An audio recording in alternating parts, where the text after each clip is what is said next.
My name is Cesar Vargas, and I'm the CEO for Joanna Vargas Skincare. We have 55 employees.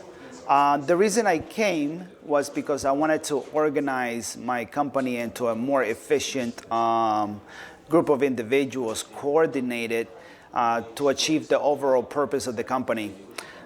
We have had or tried many different things, but this time I feel that by defining exactly what we're going after and then giving or assigning the employees their proper functions, we could definitely get the product that we're going for. So what I got out of it was like a better organizational structure that can achieve the exact purpose of my company.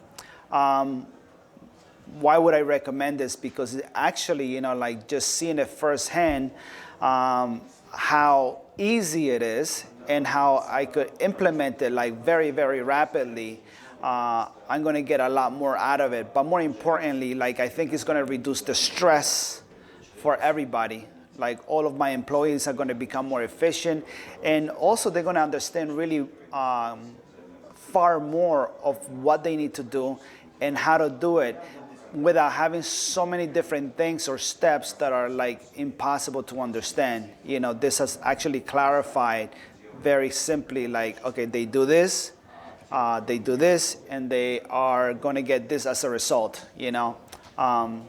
So anyway, this is why I recommend it. And lastly, because I think it's going to increase the productivity and also the income, the overall income of the company.